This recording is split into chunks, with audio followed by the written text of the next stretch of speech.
Something huge drops through the canopy, wings snapping air apart. Silence, then panic. Deep in Colombia's forests and mountains, birds exist that feel misfiled by reality, oversized, overdesigned, unapologetic. Too bold, too extreme, like nature ignored the rules and kept going. These aren't just colorful outliers. They hunt monkeys, roar from treetops, glide like ghosts over cliffs. Every one of them survived a place that pushes back, hard, and somehow they won. So here's the question. When evolution goes this far, what exactly was it trying to solve? A shadow cuts across the forest floor. Branches explode. Something massive commits. This is the harpy eagle dropping in from the canopy. Talons first, no hesitation. A wingspan wider than your couch. Face calm, almost bored. Like this is a routine commute to violence. Up close, it looks illegal. Legs thicker than a human wrist. Claws curved like forged steel, designed for gripping panic. People call it majestic, but that's generous. This bird is built like a powerlifter who learned to fly. And it doesn't hunt mice, fragment. It takes monkeys, sloths, animals that thought trees were safe. They were wrong. Daily life is a trust exercise with gravity. Perch high, wait forever, then drop. No chase, no drama. One mistake means broken bones. Game over. So the harpy does math, wind, distance, fear, then commits fully. Dating isn't easier. Finding a partner means defending a territory bigger than some cities. Awkward silence included. And here's the payoff. This monster is shy, rare, avoidant. It vanishes when humans arrive, like a rumor that learned survival. A bird capable of domination, choosing disappearance instead. Because in Colombia, sometimes the scariest thing isn't what attacks you, it's what decides you're not worth the effort. High above the Andes, cold air, thin margins, something large is circling, patiently misjudging nothing. The black and chestnut eagle doesn't rush, it audits. Every flap measured, every glide quiet. At first glance, it looks formal. Dark coat, crisp chest, posture of a bird that files paperwork. No flashy colors, no drama, just density, muscle wrapped in restraint. This is the eagle that never needed marketing and never wanted attention. Daily life is altitude and consequence. Rabbits, medium mammals. The occasional mistake that wandered uphill. The hunt isn't fast, it's precise. Long waits, long glides, like a job that punishes impatience and fires you for one error. Miss once, and gravity reminds you who's in charge. Hard. Breeding season doesn't soften it. Pairs stay loyal, but distant, nesting high, far apart, communicating mostly with presence. No singing, no spectacle, just mutual understanding, and a nest built where nothing casual survives. Relatable, honestly. Two professionals sharing a dangerous project. Minimal conversation. Here's the quiet payoff. This eagle thrives where oxygen runs low and options disappear. Where smaller hunters fail, it doesn't dominate by force, it endures by design. A bird shaped for margins, choosing places no one else wants. And as the mountains tighten around it, you start to notice a pattern forming. Colombia's birds don't just survive extremes, they specialize in them. A shape lifts off a cliff, slowly, painfully slow, like gravity forgot its job. This is the Andean condor taking flight, not flapping, not rushing, just claiming air by existing long enough.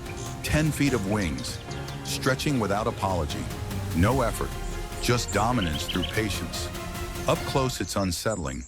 Bald head, heavy beak, eyes that look tired of history. This bird doesn't look fast or friendly. It looks inevitable, like something that shows up after everything else has failed. Daily life is a waiting game that would break most animals. The condor doesn't hunt. It watches, circles for hours, sometimes days, scanning for death that's already scheduled. Miss the timing and you starve. Rush it and you waste energy you can't afford. It's a flying accountant for decay, balancing risk, wind, and distance. Romance is no easier. Condors bond for life, which sounds sweet until you realize life here means decades of scarcity.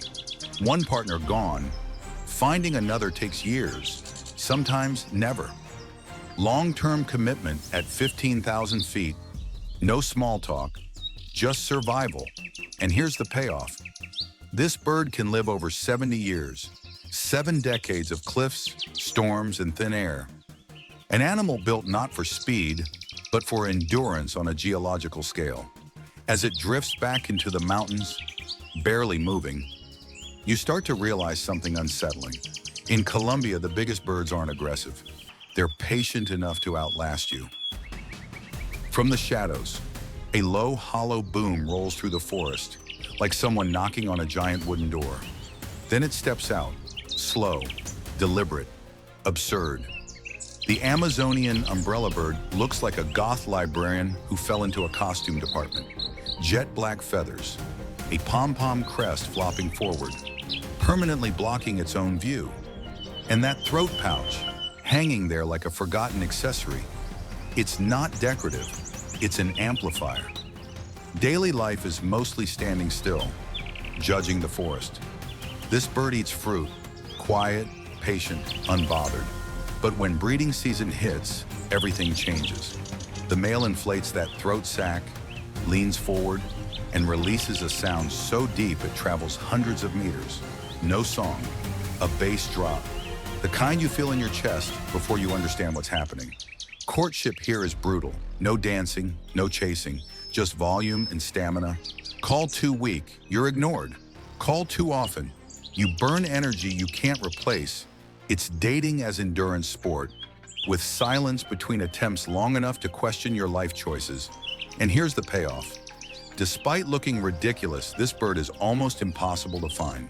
Shy, sparse, vanishing with deforestation. A creature built to announce itself, disappearing anyway.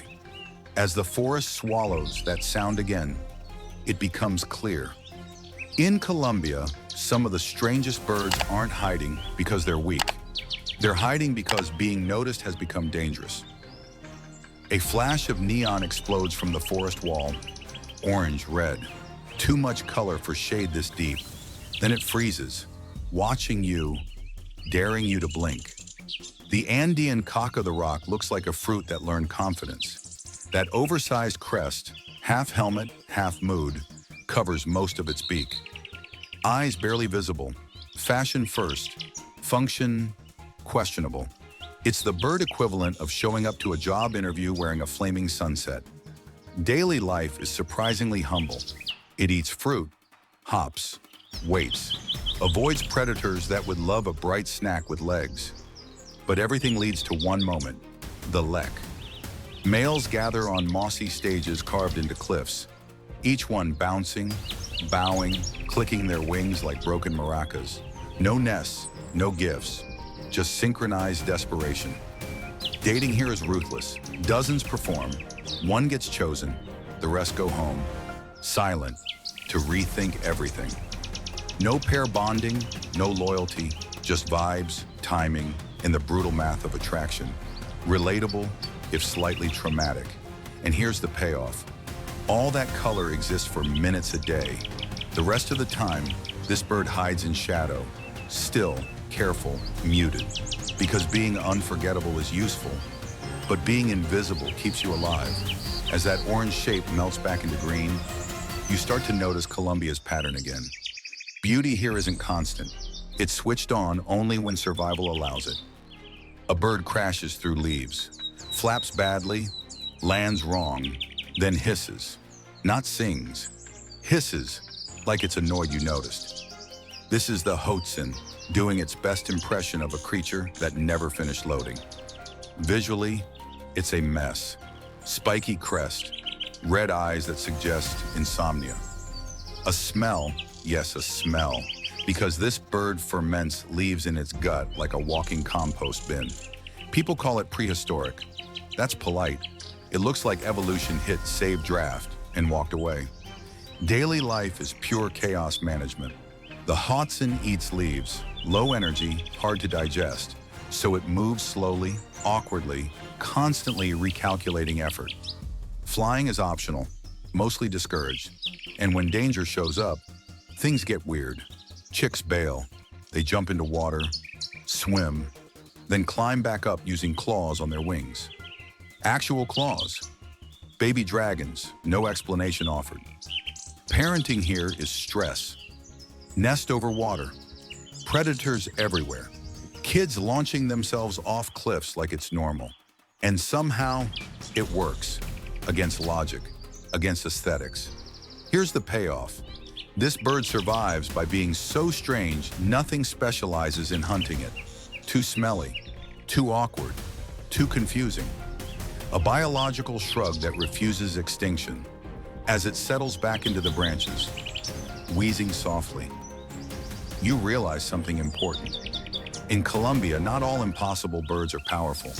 Some are just too weird to fail. White water explodes around a blur of motion. Rocks slick with spray. Then a duck lands where ducks are absolutely not supposed to land. This is the torrent duck, touching down inside a river that's actively trying to kill it. On purpose. It looks normal at first. Too normal. Brown, streamlined, modest.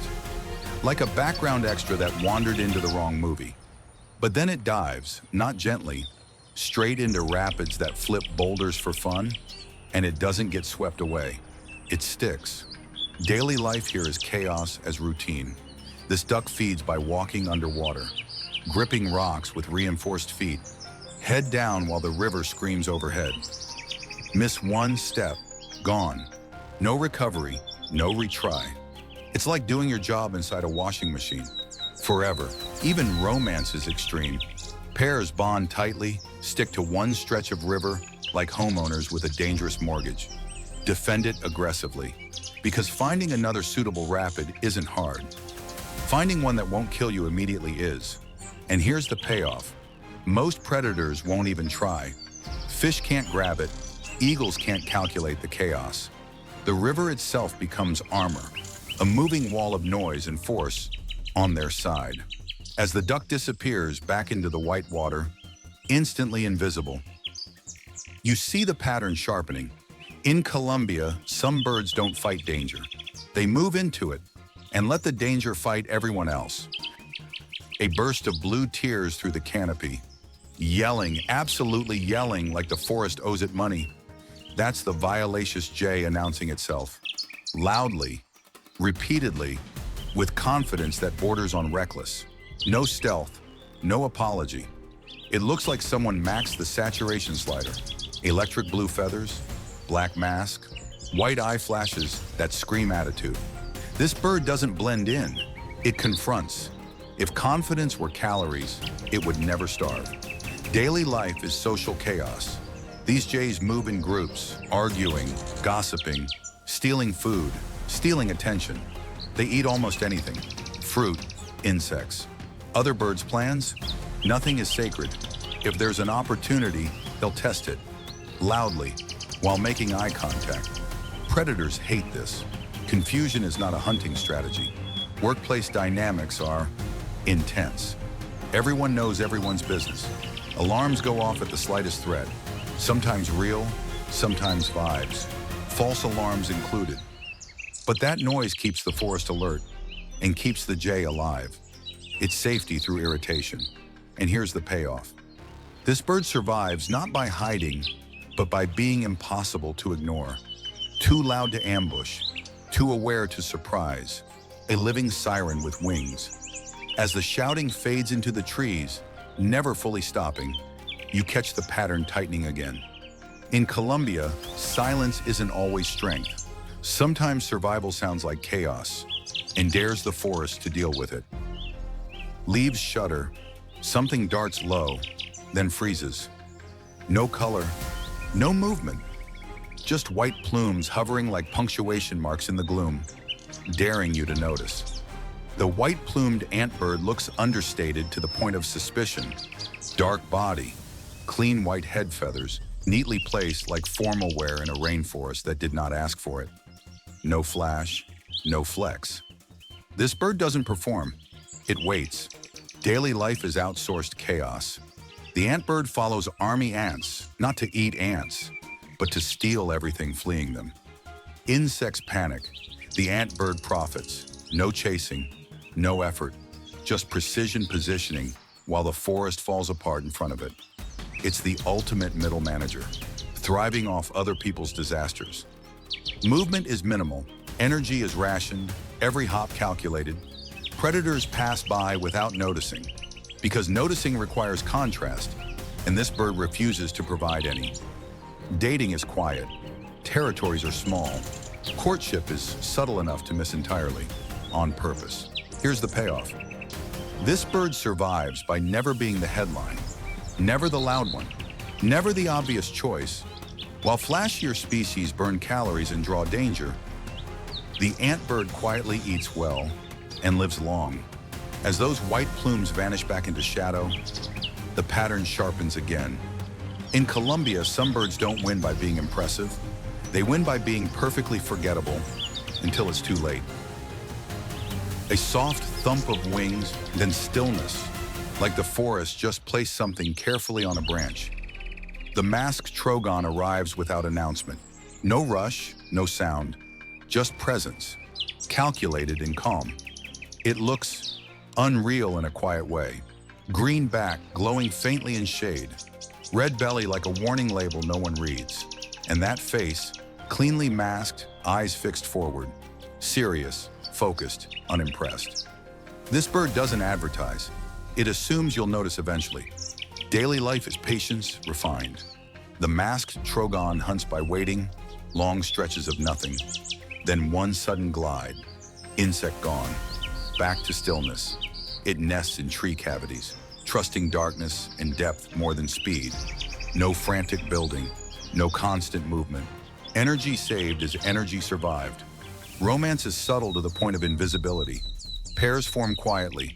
No displays, no drama, just mutual tolerance and shared silence, which honestly feels aspirational. And here's the payoff. Despite its color, this bird is hard to see. Predators miss it, humans walk past it, because motion attracts danger, and the trogon refuses to provide any. As it melts back into the foliage, perfectly aligned with shadow, the pattern tightens once more. In Colombia, some birds don't dominate the forest, they outweight it. A flicker of green, then white flashes, gone. You didn't miss it. It lets you see just enough. The white-tailed trogon looks elegant in a controlled way. Emerald back, soft red underside, and that tail, clean white bands that only show when it moves. Briefly, deliberately. This bird doesn't shimmer constantly. It reveals itself in edits. Daily life is about restraint.